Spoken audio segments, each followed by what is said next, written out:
Hello नमस्ते, this is doctor Raman. आज हम डिस्कस करेंगे फैटी लीवर के बारे में। बहुत ही कॉमन प्रॉब्लम है, इवन बच्चों में भी ये प्रॉब्लम देखी जा रही है।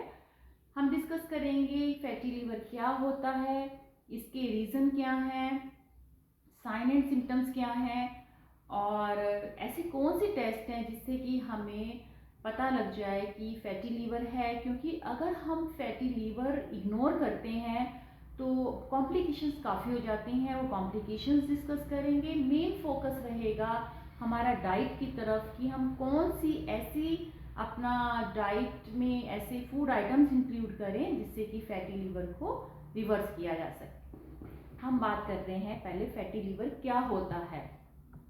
जब लीवर में मोर देन 5% फैट डिपॉजिट हो जाता है। अभी फैट डिपॉजिट क्यों होता है, इसके जो रीज़न है मेन वो है, एक तो आप सभी को पता है अल्कोहल की वजह से, जिसे हम कहते हैं alcoholic fatty liver disease. Second जो है non alcoholic fatty liver disease, मतलब हम अल्कोहल भी नहीं कंज्यूम कर रहे। अल्कोहल तो है ही सबसे बड़ा हेपेटोटॉक्सिक, उसने तो लीवर को डैमेज करना ही है। इसके अलावा अगर अल्कोहल भी नहीं कंज्यूम कर रहे फिर भी लीवर में फैट डिपॉजिट हो रहा है, उसे कहते हैं NAFLD, non alcoholic fatty liver disease. अब इसके क्या रीज़न हैं? सबसे बड़ा रीज़न है ओबेसिटी। अगर आपका बीएमआई जो है वो मोर देन 25 है, आप ओवरवेट हो, आप ओबीज हो, तो उतने ही चांसेस हैं आपको फैटी लीवर होने के। नंबर 2, जिन लोगों का जो है गट, वैसे वो ठीक है बिल्कुल, इतने मोटे नहीं लगते, बट उनका जो है बेली फैट बहुत ज़्यादा होता है, गट बड़ा होता है, तो उन लोगों में भी फैटी लीवर होने के चांसेस ज़्यादा रहते हैं। क्योंकि जब लीवर में फैट डिपॉजिट होना शुरू हो जाता है एक्सेस में, तो वो फैट स्पिल होना शुरू हो जाता है सराउंडिंग एरिया में, जिससे कि उनका गट बड़ा हो जाता है। थर्ड, लीकी गट है। कोई आपका गट मीन्स आपका जो है डाइजेस्टिव सिस्टम जो है, अगर वो आपका ठीक नहीं है तो उससे भी जो है लीवर में फैट डिपॉजिट होना शुरू हो जाता है। इसके अलावा पीसीओडी की प्रॉब्लम है, इंसुलिन रेजिस्टेंस है, डायबिटीज़ है, थायराइड की आपको आप हाइपोथायरॉयडिज्म की पेशेंट हैं या हाइपरटेंशन है, अगर प्रोलॉन्ग यूज़ ऑफ कुछ मेडिसिन हैं जैसे कि एपिलेप्सी में वैल्पोरिक एसिड यूज़ किया जाता है, कीमोथेरेपी में टेमोक्सिफिन है, मेथोट्रिक्सेट है, इसका प्रोलॉन्ग यूज़ करते हैं तब भी जो है लीवर में फैट डिपॉजिट होना शुरू हो जाता है। इसके अलावा एनवायरमेंटल फैक्टर्स में जो हैं वो आ गया हेपेटाइटिस बी, हेपेटाइटिस सी, और जो है prolong use of antibiotic also. अच्छा, अब बहुत ज़्यादा एक्सपोजर है हैवी मेटल्स, तब भी लीवर में जो है फैट डिपॉजिट होना शुरू हो जाता है। इसके अलावा अगर आप रैपिड वेट लॉस करते हैं वो भी ठीक नहीं है। हमेशा रियलिस्टिक गोल सेट करें। वेट लॉस जो है वो 3 to 4 kg या मैक्सिमम 5 kg पर मंथ ही ठीक रहता है। रैपिड वेट लॉस पे मत जाएं कभी भी। अच्छा, अब क्या होता है, जो लीवर के फंक्शंस क्या हैं? लीवर के फंक्शंस जो हैं वो मोर देन 500 हैं। इसमें जो मेजर फंक्शन है वो digestion and metabolism, toxins remove करना, और एक ही फ्लूइड प्रोड्यूस करता है लीवर जिसे हम कहते हैं बाइल, जो कि डाइजेशन में भी हेल्प करता है, टॉक्सिन्स भी रिमूव करता है। इसके अलावा आयरन एंड फेरेटिन की स्टोरेज में हेल्प करता है, और विटामिन ए, डी, ई, के जो कि फैट सॉल्युबल विटामिन्स हैं उनको भी स्टोर करता है। इम्यूनिटी, अगर हमारी लीवर की फंक्शनिंग ठीक है तो हमारी इम्यूनिटी भी इंक्रीज करता है। और सबसे जो बड़ा कारण है स्ट्रेस हार्मोन, कोर्टिसोल हार्मोन, उसको भी बफर करता है, उसको न्यूट्रलाइज करता है लीवर।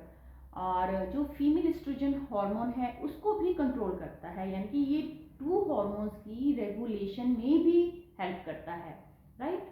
तो अगर हम, अच्छा फैटी लीवर का क्या है कि बहुत जल्दी से अगर लीवर में फैट डिपॉजिट हो गया, काफ़ी डिपॉजिट हो गया, तब भी बहुत जल्दी से हमारी बॉडी शो नहीं करती, कोई सिग्नल नहीं देती। ये तब पता लगता है जब बहुत देर हो जाती है। 80% ऑफ लीवर जो है वो डैमेज हो जाता है। वो साइन एंड सिम्टम्स क्या हैं? उसमें क्या है, राइट कॉन्ड्रिएट जो है पोर्शन में वो आपको पेन हो सकती है, या फिर ब्लोटिंग के इश्यू बहुत ज़्यादा है, नोशिया हो सकता है आपको, और इसके अलावा इचिंग या इरिटेशन होती है आपकी हथेलियों में और पैरों में, और कई बार फ्लूइड भी भर जाता है जिसे कहते हैं एसाइटिस, और जिस आगे फर्दर जो है आपका जो आपको बहुत ज़्यादा थकावट महसूस होती है जिसे कहते हैं एड्रीनल फैटीग। तो ये इसके साइन एंड सिम्टम्स हैं। और हाँ, बीपी भी कई लोगों का हाई रहना शुरू हो जाता है जिसे कहते हैं पोर्टल हाइपरटेंशन, और एंकल्स में स्वेलिंग अगर आती है बहुत ज़्यादा, वो कि पेनलेस होती है, तो उसमें भी हो सकता है कि आपके लीवर में कोई प्रॉब्लम हो, राइट। अच्छा, अब क्या है, आप अपना बहुत ध्यान रख रहे हैं, डाइट भी प्रॉपर ले रहे हैं, आपका वेट भी कंट्रोल है, फिर भी कई लोगों को फैटी लीवर हो जाता है। वो इसलिए कि अगर आप अपनी डाइट में कोलिन और मेथियोनिन रिच फूड इंक्लूड नहीं करते तो भी फैटी लीवर होने की संभावना जो है बहुत ज़्यादा होती है। वो कोलिन और मेथियोनिन रिच फूड मैं आपको वीडियो के एंड में बताऊंगी जब हम डाइट डिस्कस करेंगे। एक बात और है कि जो हम एक्सेस में जंक फूड खाते हैं वो तो मेन रीज़न है ही लीवर में फैट डिपॉजिट होने का, बट एक और रीज़न ये भी है कि शुगर से भी ज़्यादा जो कल्प्रिट है वो है फ्रक्टोज। अगर हम अपनी डाइट में फ्रक्टोज रिच फूड इंक्लूड करते हैं जिसके अंदर आता है आर्टिफिशियल स्वीटनर्स, आपका ये सोडाज आगे, जितने भी एरिएटेड ड्रिंक्स आगे, और आर्टिफिशियल स्वीटनर्स हैं, ये जूसेस हैं, जितने भी हैं ये फ्रक्टोज रिच होते हैं, कॉर्न सिरप आ गया, तो ये भी लीवर को डैमेज करते हैं। अच्छा, अब लीवर में फैट डिपॉजिट हो गया, ठीक है, हमने ध्यान नहीं दिया, ना ही हमें पता लगा, तो क्या होता है, पता लगाना क्यों ज़रूरी है। फैटी लीवर इटसेल्फ ऐसी कोई बहुत बड़ी बीमारी नहीं है, बट जब हम इसे इग्नोर करते हैं प्रॉब्लम तब शुरू होती है। तब क्या होता है कि धीरे धीरे जो है इन्फ्लामेशन होनी शुरू हो जाती है जिसे हम कहते हैं Nash, non alcoholic steatohepatitis, Nash, ठीक है। तो नॉन एल्कोहलिक स्टीटोहेपेटाइटिस में इन्फ्लामेशन की वजह से क्या होता है, अगर हम तब भी इग्नोर करते हैं तो स्कार फॉर्मेशन शुरू हो जाती है। स्कार फॉर्मेशन से क्या होता है, लीवर सेल डैमेज होना शुरू हो जाते हैं। जब स्कार फॉर्मेशन शुरू होती है तो इट मीन्स अच्छा खासा आपके लीवर को नुकसान पहुंच चुका है, फिर भी ध्यान नहीं दिया आपने। फिर क्या होता है, नैश से लीवर सिरोसिस की स्टेज आती है, लीवर सिरोसिस से फिर liver cancer and liver failure तक की भी नौबत आ जाती है। तो इसलिए जो है क्योंकि हमें पता ही नहीं चलता इसके sign and symptoms, later on पता लगते हैं, तो साल में एक बार अल्ट्रासाउंड करवाना बहुत ज़रूरी है। अगर अल्ट्रासाउंड में फैटी लीवर आ गया तो फाइब्रोस्कैन बहुत ज़रूरी है, क्योंकि फाइब्रोस्कैन से ही पता लगता है कि लीवर में जो है वो क्या कौन सी स्टेज है, कि आपका इन्फ्लामेशन है या स्कार टिश्यू फॉर्मेशन है, क्या कौन सी स्टेज है, फाइब्रोस्कैन। इसके अलावा लीवर फंक्शन टेस्ट हैं आपका SGPT, SGOT, बिलिरुबिन, ये लीवर फंक्शन टेस्ट हैं। तो ये अगर आप को कोई हार्मोनल इशू है, ओबीज हो आप, या जो भी मैंने पहले रीज़न बताए हैं, अगर आपकी लाइफ में वो सब रीज़न है या उनमें से एक या दो रीज़न है, तो आप अपने प्लीज़ ये टेस्ट जरूर करवाएं। अल्ट्रासाउंड, उसमें कुछ आता है तो FibroScan, then blood function test, biopsy वगैरह तो बाद की बातें हैं, ठीक है। अच्छा, अब हम अपनी डाइट में, हाँ एक और बात बताऊं कि जो लीवर में लीवर की फंक्शनिंग जो है वो एक एंजाइम होता है, आर्जिनेज एंजाइम, उसकी डेफिशिएंसी से भी लीवर की फंक्शनिंग जो है वो डिटीरियोरेट हो जाती है। वो आर्जिनेज एंजाइम जो है वो कई लोगों को ये इनबॉर्न मेटाबॉलिज्म एरर है, तो वो बाय बर्थ ही जो है डेफिशिएंसी होती है। तो उस केस में आर्जिनिन सप्लीमेंट जो है वो डॉक्टर आपको प्रिस्क्राइब करेंगे। तो आपको रीज़न पता होना चाहिए कि फैटी लीवर जो है वो आपका किस वजह से है, ठीक है। और आर्जिनिन वैसे वॉलनट में भी बहुत अच्छा होता है, वॉलनट वैसे भी फैटी लीवर को की रिकवरी में हेल्प करता है, क्योंकि वॉलनट में जो है पॉलीफिनोल होते हैं जो कि कार्बन टेट्राक्लोराइड जैसे सब्सटेंस को भी रिमूव करने में हेल्प करते हैं, जो कि बहुत सारी मेडिसिन में कार्बन टेट्राक्लोराइड जो है वो यूज़ किया जाता है, राइट। अच्छा, इसके अलावा अब हम डाइट डिस्कस करते हैं। सबसे पहले जो है आप अपनी डाइट में इंक्लूड करें विटामिन सी रिच फूड।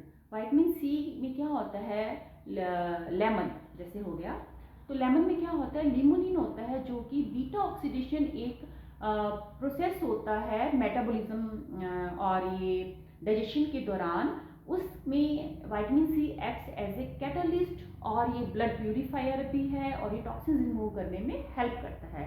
तो आप गुनगुने पानी में लेमन, आधा लेमन स्क्वीज करके आप खाना खाने के आधा पौना घंटे के बाद वो लेना शुरू कर दें। इसके अलावा जो है आप अपनी डाइट में इंक्लूड करेंगे ग्रेप फ्रूट में नार्जरेन होता है, और आप अपनी डाइट में इंक्लूड कर सकते हैं वॉलनट, वो हमने पहले डिस्कस कर लिया है। इसके अलावा जो है डेंडेलियन टी बहुत इफ़ेक्टिव है, और मिल्क थिसल में सिलेमेरिन होता है। बट जो है जिन लोगों को डिसलिपिडेमिया यानी कि जिनका कोलेस्ट्रॉल और ट्राइग्लिसराइड बढ़े हुए हैं, ये भी एक बहुत बड़ा रीज़न होता है लीवर में फैट डिपॉजिट होने का।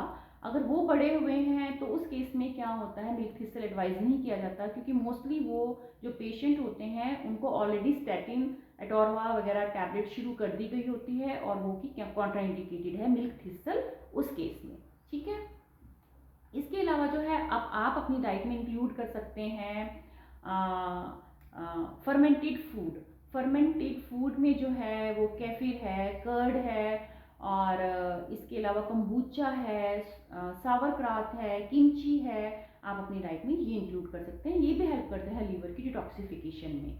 और आप अपनी डाइट में इंक्लूड कर सकते हो एप्पल एंड पेयर में क्या है, एप्पल में जो है वैसे भी कहते हैं an apple in a day keeps it doctor away, क्योंकि इसमें मैलिक एसिड होता है, पेक्टिन होता है, अर्सोलिक एसिड होता है, जो कि टॉक्सिन्स रिमूव करने में बहुत बहुत ज़्यादा हेल्पफुल है। राइट।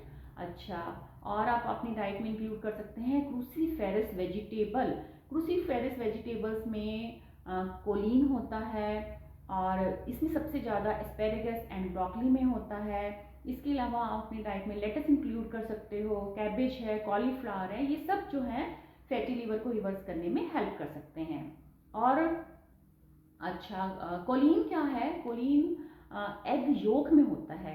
कई बार क्या होता है कि हम सोचते हैं कि फैटी लिवर है, हम फैट बंद कर दें, ऐसा नहीं करना चाहिए, क्योंकि एक तो एग योक में कोलिन होता है, और कोलिन जो है वो लाइपोट्रॉपिक है, फैट को कट करता है। इसके अलावा जो कोलिन है वो आपको नट्स में मिल जाएगा, और आपको मिलेगा ग्रास फेड डेयरी प्रोडक्ट में मिल जाएगा। तो जो है इसलिए आपने फैट नहीं अवॉइड करना, थोड़ा बहुत फैट जो है यानी कि कोकोनट, देसी घी, एवोकाडो आपने अपनी डाइट में इंक्लूड करना है। अपनी डाइटिशियन से जैसे ही आपका फैटी लिवर आता है, अपनी डाइटिशियन से, अपने डॉक्टर से डिस्कस करें और अपना एक प्रॉपर डाइट चार्ट बनाएं, और कुछ मेडिसिन भी जो हैं वो मैं बाद में बताऊंगी आपको, वो भी आप अपनी डाइट में इंक्लूड कर सकते हो, बट अपने डॉक्टर से ज़रूर कंसल्ट करें। ठीक है। और जो है इसके अलावा जो है आप अपने डाइट में इंक्लूड कर सकते हो, इसके लिए नट्स इंक्लूड कर सकते हो। पल्सेस बहुत हेल्पफुल हैं, यानी कि कम्प्लेक्स कार्ब्स आप ले सकते हो, और आपने moderate amount of fat and protein रखना है, moderate amount of complex carbs रखने हैं, एक्सेस आपने कुछ भी नहीं लेना। ठीक है। और जो है इसके अलावा जो है आयुर्वेदिक कुछ मेडिसिन हैं, जैसे भूमि आंवला है, आरोग्यवर्धिनी वटी है, और कुटकी है, और जो है क्या कहते हैं भूमि आंवला हो गया, ये सब भी काफ़ी इफेक्टिव हैं जो हैं इसके लिए। पुनर्वा, यस, दारू हल्दी एंड पुनर्वा, ये भी बहुत ज़्यादा इफेक्टिव हैं लीवर की फैटी लिवर को रिवर्स करने में। ठीक है। और इसके अलावा जो है अगर आपका जैसे फैटी लिवर आ गया है अल्ट्रासाउंड में, तो आप अगर अपनी डाइट में कोलिन इतना, जैसे जो लोग वेजिटेरियन हैं वो नहीं एग यूज़ करते, या जो वीगन्स हैं वो डेयरी प्रोडक्ट नहीं यूज़ कर सकते, क्योंकि मेथियोनिन भी चाहिए होता है हमें डाइट में। मेथियोनिन जो है वो ग्लूटाथायोन एक एंटीऑक्सीडेंट है, उसका बॉस है, उसका प्रिकर्सर है, और जो ग्लूटाथियोन है वो जितने भी एंटीऑक्सीडेंट हैं उनका बॉस है। तो ग्लूटाथियोन रिच फूड में आपका अगेन ब्रोकली आ गया, और बोन ब्रोथ आ गया, चिकन ब्रेस्ट है, साल्मन फिश, सार्डिन्स, ये सब हैं। बट जो लोग वीगन्स हैं वो ये सब नहीं लेते, तो वो अपनी डाइट में कोलिन के सप्लीमेंट्स भी आते हैं और ग्लूटाथियोन के सप्लीमेंट्स भी आते हैं, आप अपनी डाइट में वो इंक्लूड कर सकते हैं। 300 to 400 मिलीग्राम कोलिन और विटामिन ई का भी बहुत अच्छा रोल है। विटामिन ई 800 मिलीग्राम जो है वो हेल्प करता है early stages of fatty liver को रिवर्स करने में, बट डॉक्टर से जरूर कंसल्ट करें। इसके अलावा जो है प्यूरिफाइड बाइल सप्लीमेंट्स भी आपको मार्केट में अवेलेबल हैं, वो भी आपको डॉक्टर सजेस्ट कर सकते हैं। विटामिन डी का भी बहुत अच्छा रोल है, तो विटामिन डी लेवल भी जो है आप अपना विद इन जो उसकी रेंज है उस रेंज में ही रखें, ठीक है। तो आप अपनी डाइट में ये सब चीज़ें इंक्लूड करोगे तो डेफिनेटली जो है आपके फैटी लिवर में बहुत हेल्प करेगा और आपको कॉम्प्लिकेशंस में हेल्प करेगा। तो दैट्स ऑल, बाय बाय।